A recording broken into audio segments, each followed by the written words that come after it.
second chapter of Revelation, I want to deal with the complex problem of the church of Thyatira that John writes to, and we see Christ moving with that church. When we get home, I'd like to read out of that second chapter, that 16th verse, when he's crying for repentance, and then that 20th verse, when he is speaking against them for following Jezebel and the prophetess, the idol gods. But I want to take the text out of the words written in the 24th and 25th verses of that second chapter of Revelation.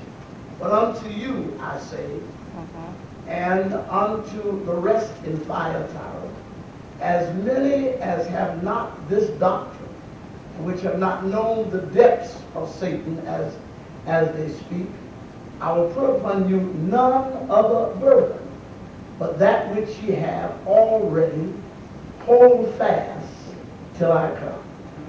Hold fast till I come. I want to talk about fastening power tonight. I'm not talking about fasting power. A lot of times we talk about that meaning to give up our plates and all of that. We talk about fastening power. Fastening power. I'll put upon you none other burden but that which ye have already. Hold fast till I come. We talk about fastening. We're not just talking about attaching something when we use the word fastening, but to make it secure. We say we're fastening something, locking our doors, soldering something, buttoning up something, taping something, as long as we make it secure. The point is to hold it in place, not temporarily, but permanently. When you want to fasten something, you want to hold it permanently, in a permanent way. Listen again. Hold fast till I come. Words of this text are drawn from the shift of attention that Jesus makes from the wicked of the church at Thyatira to the faithful ones. Now there are two sides of the church he's dealing with. First, he's dealing with the wicked ones, and they are evil. They have sold out. They're following idol gods, and he's making it clear that the Lord is against this and asking for repentance. If the Israelites had any problem at all, most of it had to do with idolatry, serving other gods. And the commandment of thou shalt have no other God before me was always the standout one when it comes to what God expects of people.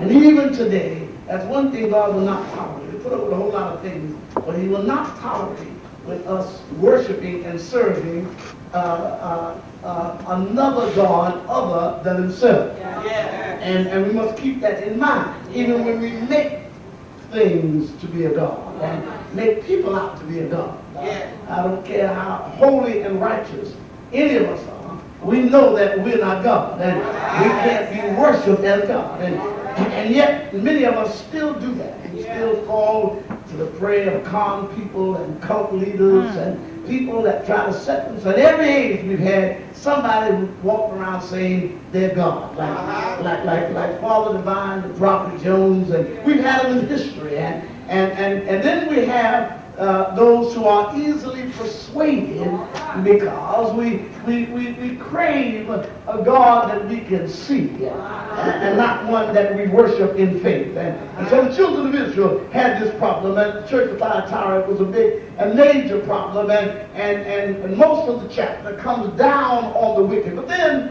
there's another side also, and that's the side of the weak people. Now there is a big difference in being wicked and weak. A big difference. God will be tolerant with the weak, but he has very little patience with the wicked. See, that's right. The wicked is one who plans evil and does evil, thinks evil, and knows the evil. Now weak folk are folk who have habits and things that's difficult to break, and when they would do right, evil is present, and they're struggling with trying to get the things which are wrong out of their life. And all of us have experienced that. This is an up and down journey. We experience that. We know that we are not perfect, and so we're working on our imperfections. Lord, help me to get a little bit stronger. That's why God is tolerant toward people, and that's why the church must always be tolerant toward folk who have habits and are struggling with those habits and whatnot. Don't look down on the drug addicts and all in the street. We try to lift them up if we can, because we know there's a weakness there, and we ought not to explore the weakness of somebody and publicize the weaknesses of people, because what had not been for the grace of God, all of us would be there. If we have any strength at all, we ought to thank God and not magnify the weaknesses of others, but pray for everybody.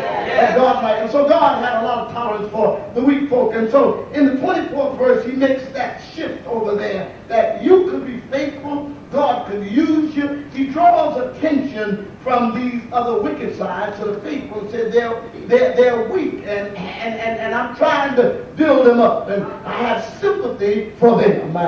The mercy cry is the cry that we use when we want God to have mercy on us. And God will have mercy on us because he understands our weaknesses. He understands our shortcomings. He understands our inabilities, the things that we cannot. Notice it's in that 24th verse that the shift takes place when he says, but I say unto you the rest. He's talking about those others who don't fall under the wicked ones, as many as have not this doctrine, because you have not known the depths of Satan. Oh, I like that. I can use that as a subject, the depths of Satan. You don't understand the depths of Satan.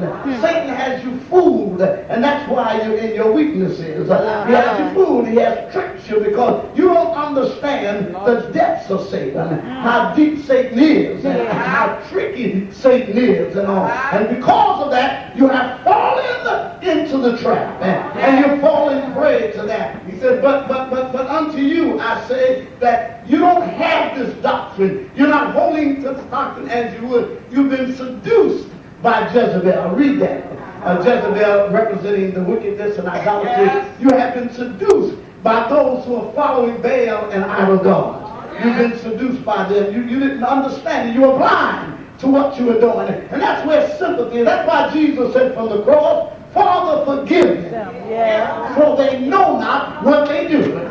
If they were conscious of what they were doing, they wouldn't do it. And I think all of us ought to feel like that as Christians. Yeah, we get upset. We get upset when folk do things to us. But we have to remember that the strong must bear the infirmities of the weak. And you got to say sometimes, Lord, forgive them, for they don't know what they do. Forgive them, forgive them. And that's why mothers and fathers pray so hard for their children. And that's why people who are in trouble, I communicated with a young man who's in trouble now, and he was telling me about what he was going through and all that. And every time I talk to him or write to him or something, I say to him, you got to get a hold to yourself. And you got to prove that you can make something out of yourself. You got to shake loose the past. And don't let folk keep telling you you're not going to be anything. Don't let people tell you that you can't get out of where you are. You can get out. You'd be surprised where some folk have come from. It's a long way from the gutter to the pulpit. A long way from the gutter to the choir stand. It's a long way from the gutter to the deacon board. But you can make it if you put your hand in God's hand. God can bring us up. I don't care how far down we are. God reaches all the way down for us. And some of us wouldn't be here tonight if God didn't reach all the way down in his mercy and said, I love you, and picked you up. And so this is his message to the church of Thyatira. I understand your weakness. I know your depths. I know you were fooled by Satan. I'm not going to bring judgment on you. And then I'm not going to put upon you no other burden than that which you're carrying. I'm not going to make the load heavier on you. You're already carrying a heavy burden. You're already carrying guilt. You're already carrying your weakness. I'm not going to do that. But here's what I want you to do. I want you to hold fast. That's what I want you to do. I want you to put the brakes on what you're doing and hold on to what you know. I want you to hold fast. And now I want you to notice this. When he talks about this, he understands the environment that you're in. You're in a wicked environment. And it's hard for you to hold up the bloodstained banner in a wicked environment. That's why sometimes we got to change our environment.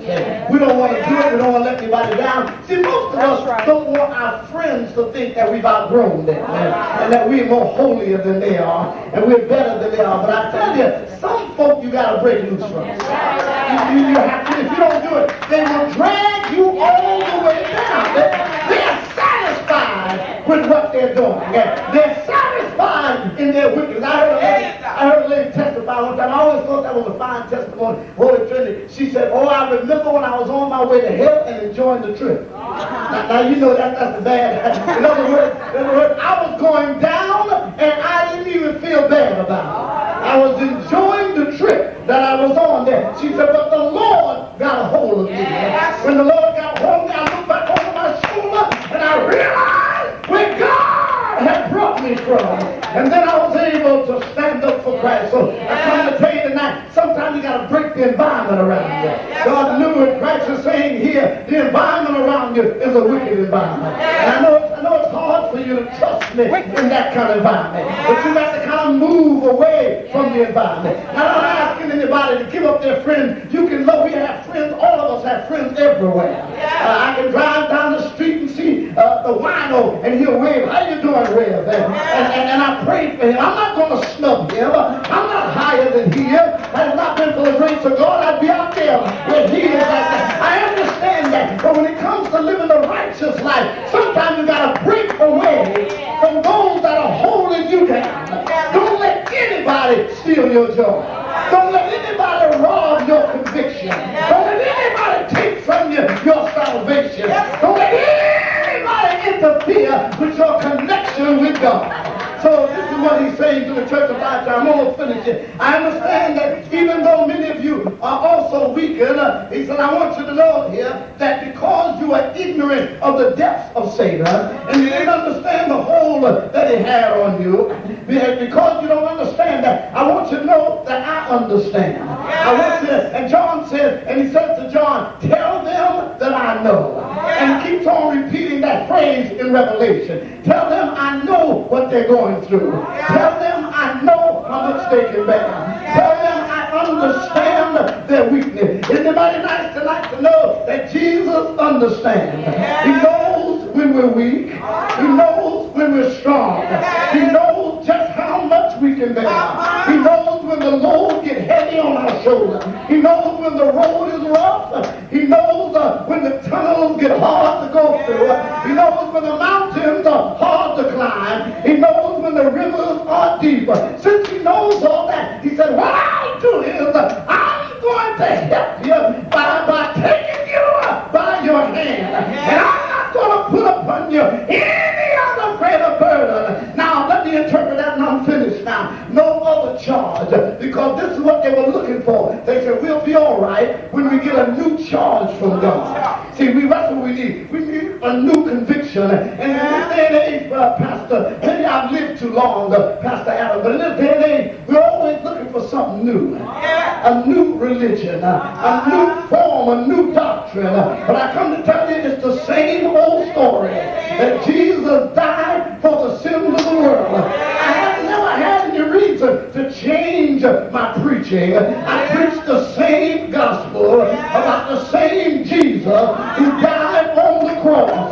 Because I know he's the same God that heard Abraham on Mount Moriah, and the same God that took care of Noah in a rainstorm, and the same God that heard Daniel in the lion den, and the same God that stepped in the fiery furnace with Shadrach, Meshach, and Abednego, and the same God that led the children of Israel out of Egypt, and the same God that gave his life, and he's the same God that woke me up this morning and started me on my way.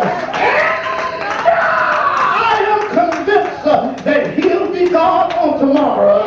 He'll be God in the new millennium. He'll be God in every other millennium that takes place, because he is from everlasting unto everlasting. So he said, I don't have a new charge. I don't have a new doctrine for you. I got the same old doctrine. I want